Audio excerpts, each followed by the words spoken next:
Good morning, fam. How are y'all doing today? So this one's a doozy. Okay, so they are saying that we have 25 days left of diesel. States has only 25 days of diesel supply left in its commercial inventories. Levels haven't been that low since 2008, 15 years ago. They've dropped significantly since President Biden took office, and now we're also facing energy shortages, sky-high inflation, and sky-high gas prices. I really wanted to get it right, trying to find some balance in my life. Good morning, fam. How are y'all doing today? So I'm having to make edits to this video that I recorded yesterday. Well, some of it was yesterday. Some of it will be from today.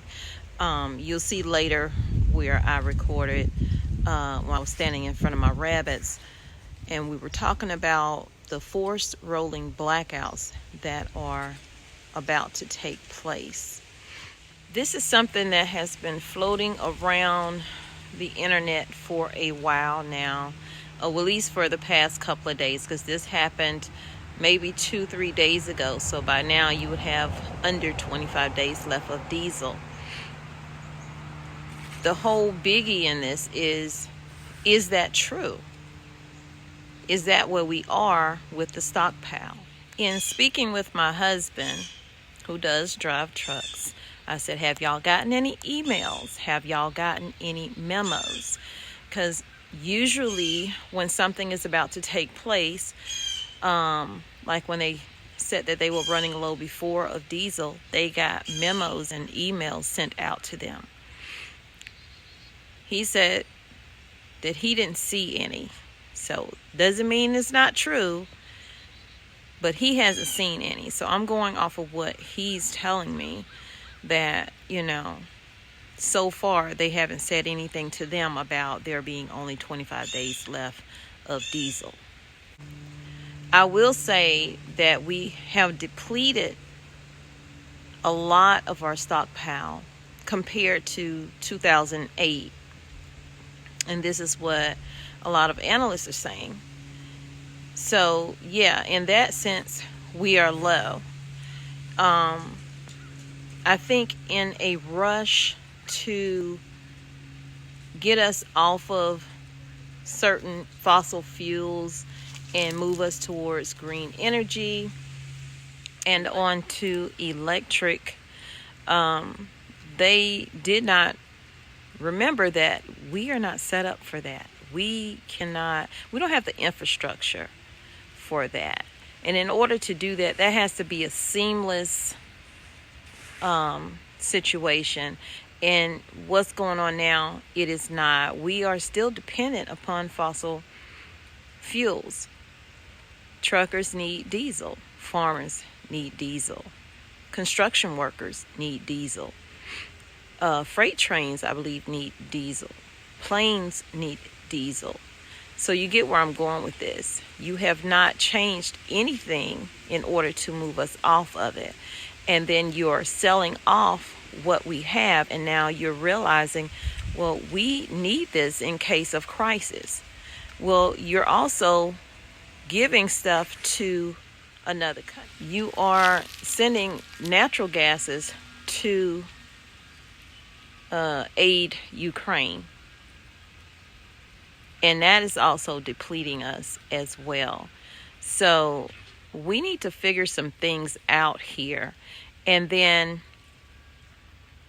not to jump ship on what I'm talking about, because I don't believe we have just 25 days or a little less than 25 days left of diesel. That part I don't believe, and I want to put that out there, that I don't believe in that. But I do believe we are running desperately low in diesel. And diesel is what is making every other thing go up, from food to the regular fuel that we use.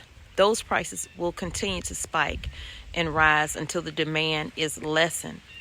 And so far, that is not happening.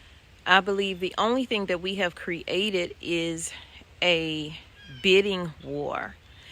And why I'm saying that is because I was reading an article, and New England is one of the places that's going to be facing these possible rolling blackouts, forced rolling blackouts, which are really called brownouts, and I'll explain that to you later.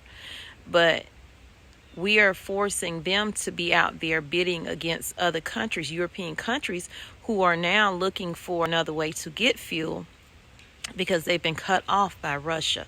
So it's a lot of stuff they're not talking about in the news, and that's because it's an election year. And I'm going to keep it real, because both parties do the same thing. It depends on who's in office. If it's a Republican in office, the Democrats are doing the same thing. If it's a Democrat in office, Republicans are doing the same thing. They are hiding what is really going on that will affect the bottom line, your bottom line, because the struggle is not going to be felt by the wealthy. The struggle is going to be felt by lower income people.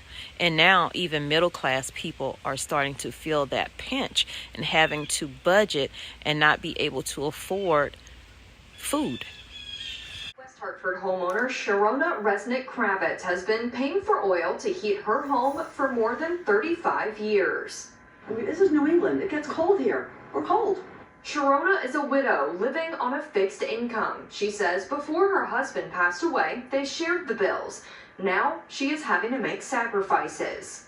How are you preparing and trying to figure out what can you sacrifice at this point? Food. I go to the grocery store and I'm very frugal about what I buy. She tells me at $6 a gallon, buying oil has become a huge burden. The average home uses 800 gallons of oil per year. That's almost $5,000 at the current rate. In the article that I was reading, New England, it says that their infrastructure is not set up to store an excess amount of fuel. This is why they bid out to get the fuel brought in as needed. They don't just have it sitting around like some places do. So the fact that they now have to continue to bid like they have been, but they're going to be outbid, I believe, because they cannot compete with these European countries who desperately need fuel. So I think all we have done is cause more drama, headache, frustration, stress to those who are just trying to live. So also I found out that Biden did a secret meeting with the Saudi prince. The one that he's going to be so tough on. Now, how I found this out is because they were saying that, I was about to say Obama, that they were saying, it's kind of tying together, that they were saying that Biden said that they were going to give harsh consequences to the Saudis. So why he said that is this reason. He said it because he had that secret meeting with the Saudi prince to strike a deal for them to ramp up their oil production for the West. Apparently, they must have agreed or shook hands or something, because he left that meeting thinking that he had brokered a deal. And this would really save him in this election year. No, it's not an election for him, but it is about him. Because if they lose seats, then he loses many ways to do things that he has been doing. So now I'm not going to get deep into that. So let's get back to the meeting and what happened. After he left that meeting, what happened was they must have thought about it and talked about it, the Saudis. And they decided, hey, I'm not going to do that deal. We're not going to ramp up our oil production for the West.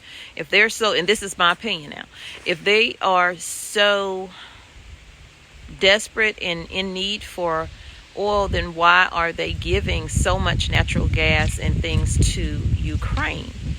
Now remember, Biden has said that the Saudis are aligning themselves with Russia. So this whole thing is twisted and intermingled as to what's going on. So you have to try to keep up because they will confuse you. So now they don't have that deal that he thought he made with the Saudi prince to ramp up production. They're not going to do it. As a matter of fact, their oil ministry came out and said this: "It is my profound duty to make it clear to the world that losing emergency stock may become painful in the months to come." Now you tell me in the comments, what does he mean by that? What do you think he means by that? Because see, they're trying, the U.S., the government is trying to sell us on everything is okay and we got this taken care of. We're working many different things. Well, those things are falling apart and you're not putting enough planning into it, or either you got somebody handling it that does not know what they are doing. Now, I don't know a lot about a lot of things, and I'm not trying to, but what I'm trying to do is understand what they are doing, why they are doing it, and how will it affect me in the long term. And when there's a real energy shortage, things fall apart. People die, economies collapse, poverty sets in, systemic poverty, not just in the bad part of town, but in your part of town. So this is a real thing. So, you guys, that is a mouthful of everything that I have said. Let me know what you think down in the comments when it comes to all that is taking place with the diesel, with the cost of food, because the cost of food is not going to go down. Like I said, as long as diesel is in demand and that price is shooting upward, that is going to make everything else shoot upward.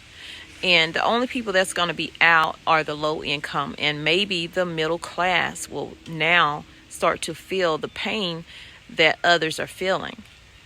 This will not affect the wealthy. This might not even affect the rich. Who knows? Because there's a difference between wealthy and rich. And in the way the economy is looking right now, rich is starting to look more like middle class, and middle class is starting to look more like poor. So we're going to go to the next clip, the one that I recorded before this one, where I'm standing in front of my rabbit hutch, and we're going to talk about those rolling blackouts, okay? Because like I said, things are all intertwined. I could have did this in 2 videos, but I'm going to do it in 1. Are y'all ready for winter? Are you stocking up in your home, making sure you have what you need if you lose power? I've been seeing articles all over the internet. I even just got through watching Riverside Homestead. Y'all go check him out. Most of y'all probably already do. He's a big channel. But blackouts, rolling blackouts. Honestly, you can't even call them blackouts, rolling blackouts, because if they are turning it off, the ones that are turning the power off, then it's really called a brownout, because they are now controlling when you have power and when you don't.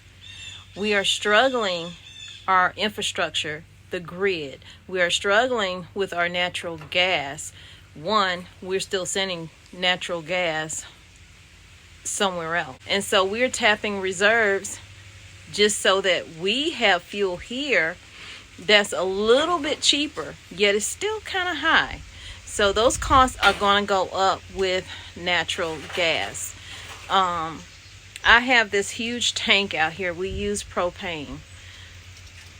That costs about $1,000 last year. I don't know how much it's going to cost when we get ready to fill it up. It's about half. So it's about a 200-300 gallon tank, and we just filled it not too long ago. They even came out so that they could put a new instrument on it so they can monitor it, I guess. We are hovering around close to 50% right here on this dial. I don't really worry about it till it hits the O gauge, until it gets down to 20. When it gets to like 20, then I start saying, okay, well, we need to get more fuel.